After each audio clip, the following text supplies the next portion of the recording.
Welcome to the show, Make It Plain, the Eric, Key, and Cameron Show. In this episode, we will discuss the Christian and self-defense. You don't want to miss it. Stay tuned. This podcast is dedicated to addressing various topics from a biblical perspective, coupled with practical solutions for daily application.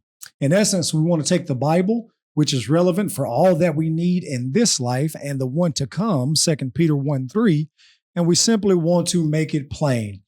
If you guys would like to reach out to us and contact us, we'd love to hear your questions or comments regarding the show. We'd love to even address those on the show. Use your questions or comments as our show content and to drive our content. Our email address is makeitplain, HAB22 @gmail.com. This episode, we are going to attempt to address whether or not Christians can defend themselves. And with the idea of self-defense, we're not necessarily talking about removing ourselves from adverse situations like fleeing or running or hiding, right, to protect. What we're talking about is situations where we are forced to make a decision whether or not we are going to be active in an action that may end up being lethal, right? Like protecting our lives that may end up causing someone else to lose theirs. And that's what we're talking about. And most of the time as Christian, when we're talking about defense, we're talking about apologetics. Right, apologia. Yeah. But this time we're not. No, we're not. No. We're not talking about apologizing. No. We may apologize, right?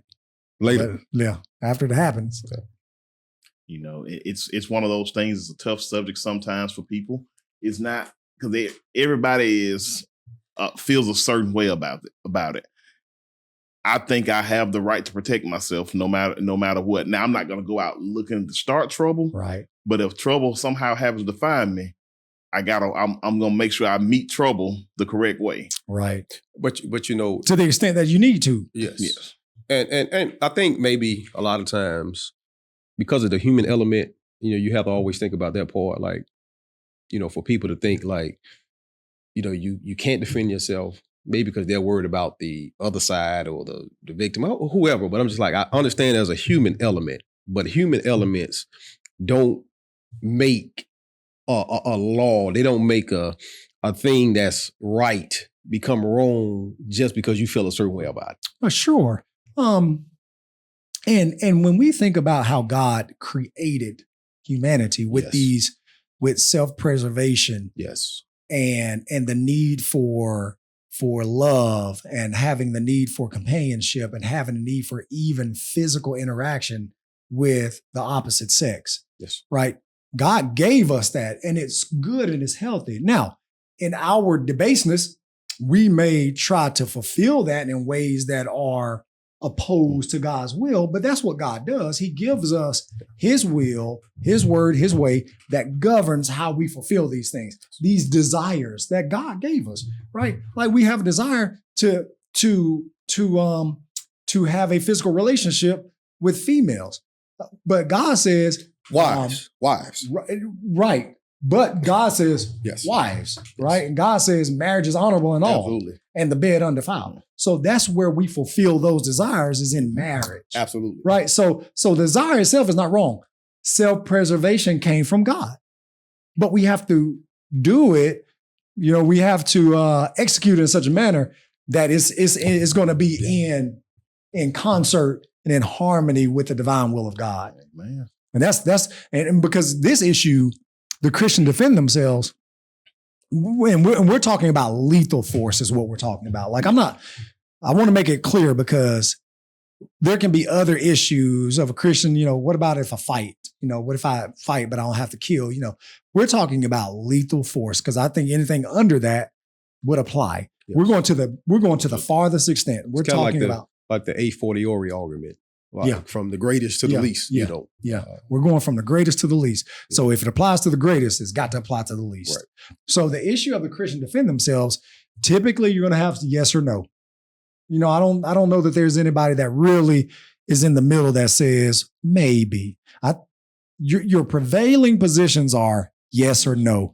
And typically the no position is held by those who are categorized as pacifists. This is an ideology that the Christian can never in any times and in any manners, in any ways, defend themselves and use violent force that would take the life of another person. We don't have time to kind of deal with their positions because we just don't have time. Because here's what happens. You have the Christian in self-defense. You have the Christians not able to defend themselves. And then you have, can a Christian, be a part of the military and the police? So you have these, they all kind of fall under this umbrella of self-defense, but we're not chasing those two rabbits, the pacifist position or whether a Christian can be employed in the military or in the police department. Because it's kind of almost like if you agree with one, you agree with all. Right. If you disagree with one, you're going to disagree with all. Right. And we're really talking about self-defense, not national defense, we're not community defense. We're talking about self-defense. Yeah. So I want to make that clear for our viewing audience, because certainly, and I would imagine that we'll probably get some emails that say, hey, but what about this? What about this? When that's not what we were really addressing, but we will be happy to address those over email. Yeah. Like we will. And we may even, if determining, depending on how much correspondence we get on this, might do a part 2. Well, and then too, I think it's good to highlight the fact that in this current climate of human civilization, with everything that's going on in the world, and especially the debate about the Second Amendment, what we're saying, we're not condoning or admonishing or encouraging any type of negligent gunplay or things of that nature. We're not subscribing to that. What we are saying is that the Christian, the child of God, if his or her life is threatened, do they have the right to use lethal force to negate an evildoer? Right. Yeah. That's what we're talking about. That's exactly what we're talking about. Yeah. Exactly what we're talking about. So I just want to jump into some passages and I want to look at these because I don't want to just throw them out there because I don't want to go through it too fast. So I want to make sure our viewing audience has the view. I want to look at John 18:36 very quickly. John 18:36. Jesus is asked if he's a king and is he going to rule the world. They try to make him a king, but Jesus departed out of their midst at one point. But Pilate asked Jesus, and answered it. And so if we can jump back up to verse number 31, John chapter 18. Then said Pilate unto them, take ye him and judge him according to your law. The Jews therefore said unto him, it's not lawful for us to put any man to death. Like, we can't do this. Acts chapter 2. By wicked hands have you taken and crucified and slain, because they couldn't do it. So they would have Rome do it. Verse number 32. That the saying of Jesus might be fulfilled, which he spake, signifying what death he should die. Then Pilate entered into the judgment hall again, the praetorium, and called Jesus and said unto him, art thou the king of the Jews? Jesus answered him, sayest thou this thing of thyself, or did others tell it to thee? Pilate said, am I a Jew? How would I come up with it? They said, you're the king of the Jews, are you? Thine own nation and the chief priests have delivered thee unto me. What hast thou done? Jesus answered, my kingdom is not of this world. If my kingdom were of this world, then would my servants fight, that I should not be delivered to the Jews. But now is my kingdom not from hence. So here's my idea about some of the implication of this passage. Christ's servants would protect his earthly kingdom if it were earthly. And he didn't rebuke that position. He just stated it as a truth.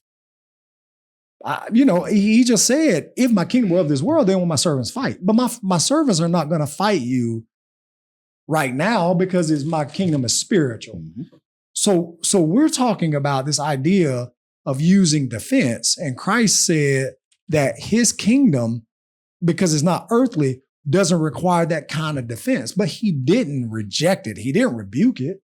And wouldn't that coincide with earlier in the chapter, John 18:10? when they came to arrest Jesus. Mm-hmm. John 18:10. Peter took out a sword Yes. to defend Jesus. Why do you have a sword? We'll talk about that in a minute. Yeah, Swiss Army knife. Huh? Yeah, well, of course. Some people say some people actually say that those that the disciples had were just common knives to just whittle with, but there is no time ever, unless now y'all can correct me. There's no time ever that the word sword is ever meant to be a small pocket knife. Yeah. Some people were saying that was the, again, the pacifist, some on the pacifist side, and again. So let's back up. But even if you take that position, he was still using it in defense of Jesus. Right. Now, let's back up very quickly. There are great brethren, sound brethren, on both sides of this coin. We are not in any means stating that just because we believe and have come to a conviction that the Christian is properly authorized to administer self-defense, that we're trying to bind this on somebody who believes that they are not to use self-defense. We want to make that absolutely clear. We're not using this as a binding of a scruple and trying to sway anybody's conscience. Right. All we're saying is all we're doing is just giving support for those who believe that we have the right to self-defend, which we three fall in that camp. So I just want to say that. And that's a good example of Romans 14, that even as Christians, we have liberty of things that we can and cannot do. And depending on, your level of faith, if it doesn't violate your conscience, then hey, you can go ahead and do it with approval. Yes. But if you feel like it's going to violate your conscience, that's one of these areas that, hey, you stick to your, belief. Yeah. Don't violate your own conscience. Right. But my conscience says, if someone attempts to harm me or my family and take our lives, my conscience says it's okay to protect myself. Yes. And I believe I have scriptural support for that. I do too. And again, I've said it off camera in my older life now. I guess I should say this time now. Your former life. Yeah, my former life, I had a gun. Wasn't even legal. Now that I'm older, I don't have one. But if I chose to get one, I don't think I would be a problem. It would be a problem for me to have one because, as Eric was stating, I'm supposed to provide and protect for my family. Part of that providing is for me to make sure that I'm able to look after them. And again, we're not going out here. If somebody get into an argument, the first thing I'm gonna do is not gonna go grab a gun. I think what we do with this argument sometimes is that we look at what can happen. Right. Yeah, there is some what can happen. If I need it and I don't have it, and somebody's coming in to hurt us, now what can happen? Yeah, we could get harmed. We could, or if I could negate it, can I pull it and just say, look, I'm armed. You need to leave. Mm-hmm. They may back them down that way. Right. Now, because see, again, like if we play the what else, you don't need guns because of what it can lead to. That's the slippery slope that gets us. The what else? There are a lot of what else we can do. You don't need to do a lot of things because it could lead to something else. Right. Yeah. I want to mention just a couple of things. When Lot was kidnapped in Genesis 18, the Bible says Abraham went with 318 armed servants. Yeah. So that leads me to believe that Abraham was the friend of God, and he went to go retrieve his nephew, and he had armed servants. Mm-hmm. The second thing is, in the book of Nehemiah, when they was working on that wall, they had swords. One in hand and a tool in the other one. What were they doing? They were defending themselves and their homes and their families. Right. And that's so I think, somebody would say, well, that's Old Testament. Right. But the thing about it, crime, violence, evil, corruption doesn't change just because we from go the Old Testament to the New. No. Which is one reason why I didn't in this framework, I didn't include Old Testament passages, even though there are several that come to my mind. Yeah. In that regard, I wouldn't. Because we will have somebody say, well, that's the Old Testament. Yeah. The Old Testament. There are several precepts and principles that translate straight from the Old Testament to the New. Absolutely. Like there are several and they're repeated. Yeah. I think that Jesus So this idea of self-protection, self-defense, Jesus, now I know that there were times that Jesus used stories and parables that taught a greater lesson that may not have been, for the person to do, maybe something moral. But when I look at Luke 11, and when I was looking, when I was considering this passage and another one, Luke 11, 21, 22, notice what Jesus said. When a strong man armed keepeth his palace, his goods are in peace. Why would he use that illustration, verse number 22? But when a stronger than he shall come upon him and overcome him, he taketh from him all his armor wherein he trusted and divideth his spoils. Like Jesus is greater than all. But the illustration he used was of a man who had a weapon to protect his stuff. Why did he have that weapon? For self-defense. Jesus didn't rebuke this idea. Mm-hmm. He didn't rebuke it. But let's go to Matthew. Yeah. Matthew 12, 29, another passage. I just think, Matthew 12, 29, or else how can one enter into a strong man's house and spoil his goods except he first bind the strong man and then he will spoil his house? Why would he have to bind him? You think the strong man just going to sit there and be like, oh, yeah, man, I'm sorry. I can't do anything. I'm a Christian. You just walk on. Yeah, just go ahead. They had to bind the strong man because they knew the strong man was going to not retaliate, but he's going to protect himself because retaliation is wrong. Right. Retaliation is wrong. Like we are not to avenge ourselves. We are not to retaliate. Somebody slaps one cheek because Jesus had just dealt with that eye for eye, tooth for tooth. And we can deal with that misconception about one cheek giving the other, this, that, and the other. That I think that's an improper reading. Jesus also said, tear your eye out. He also said, pluck your eye out. You don't see anybody reading that literally. Yeah. But we read that slap on the cheek literally. Jesus is dealing with a bigger thought here, right, in those passages. Well, it's the same thing he says in Matthew 24. Yes. But know this, Matthew 24, 43. But know this, that if the good man of the house had known in what watch the thief would come, he would have watched and would not have suffered or allowed his house to be broken up. How? By saying, hey, sir, I'm home. Right. You don't need to do that. Yeah. No, if a person comes in trying to do something, he's gonna protect it. So if we move from the lesser to the greater, yes, right, and just in a reverse order, yes. If we move from the lesser to the greater, you lock your doors, you make sure your windows are locked, you turn your alarm on, and you do all of these things to protect your life. But if they get through all of that, you're just supposed to say, sorry. So am I supposed to just allow? So as a Christian, if we can't self-defend, my wife and daughters are supposed to just allow somebody to rape them. They can't defend themselves, even to the extent that somebody else is their raper, their attacker. His life may be lost. They can't. They're supposed to just allow it. Brethren, that just seems inconceivable to me. That God would say, yes, that's what I want you to do. I just don't understand. Because our next point, first point was. But think about this though. Like you was talking about from the lesser to the greater. So if you lock your doors, lock your windows, cut your alarm on, take all the basic steps to ensure that your family is safe. Now, if somebody gets through all of those things, man, they're not coming to talk to you. No.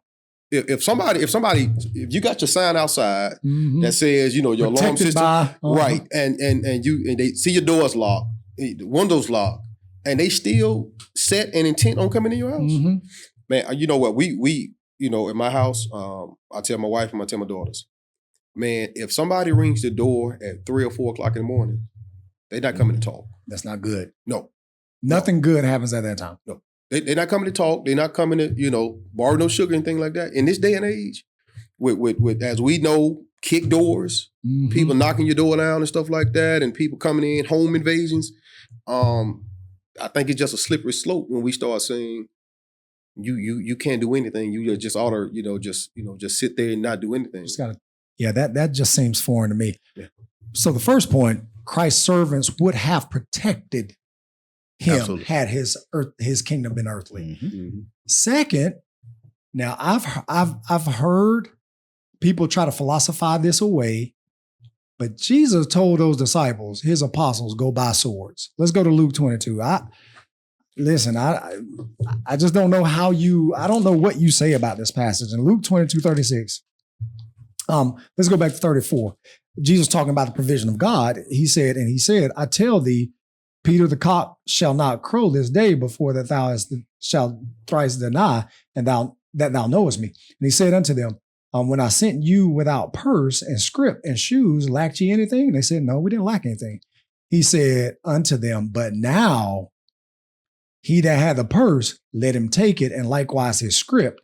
And he that hath no sword, let him sell his garment and buy one. Verse 37, for I say unto you that this that is written must yet be accomplished in me. And he was reckoning among the transgressors for the things concerning me have an end. And they said, Lord, behold, here are 2 swords. And he said unto them, it's enough. They already had swords. Peter had a sword when he cut off Malchus's ear. When Jesus told him to put his sword in its place, Matthew 26:51-54, in verse number 52, those on the pacifist side, which is fine. That position is fine for your own conscience. Like, I'm not attacking the position, but when the position is used to try to say that I can't defend myself, well, then now I'm thinking, and they say, well, Jesus rebuked Peter, but Jesus rebuked Peter because of timing. Yes. This is supposed to happen, Peter. Like, this is what's supposed to happen right now. Like, I can call more than 12 legions of angels. But think about what you just read, though. And if you just visualize that, Jesus says, go and sell your garments, go and buy a sword. Right. They say, Lord, we already have 2. We already ready. For the 12, that was enough. 2 was enough. Why would he tell them to buy a sword? Yeah. Self-defense. Like, I cannot come up with another reason that he would, not aggression. The key, you hit on this early. Yeah. Not going to look for trouble. Not aggression. As a matter of fact, y'all remember in Acts 13, and I don't know this to be the case, and listen, what I'm about to say is a straight supposition. Like, it's conjecture. I'll go ahead and admit that. But there could be something to it. In Acts 13, y'all remember that in verse 13, John Mark decided not to go to the work with Paul and Barnabas? And we know the contention that it caused with them in Acts 15. Right. Well, we don't know why John Mark didn't go. Absolutely. But apparently Barnabas had recovered some kind of confidence in his cousin. Mm-hmm. But some scholars have, implied, or they have suggested that maybe, just maybe, because of the area historically where they were going to be traveling, was murderers, robbers, thieves, and John Mark was afraid. Jesus told these dudes, man, go buy some swords. Any one of y'all that don't have one, go buy one. They said, for the 12, they said, we got 2 right here. He said, okay, that's enough. Peter had one. Peter cut off Malchus's ear. Jesus was often in company with men who were armed. Yeah. Often. He never rebuked them being armed. He just said, my time is not at hand. But when his time did come, put your sword back, man. This has to happen. He didn't rebuke Peter for self-defense. He rebuked him for the timing. And I think Key mentioned about aggression, you reiterated.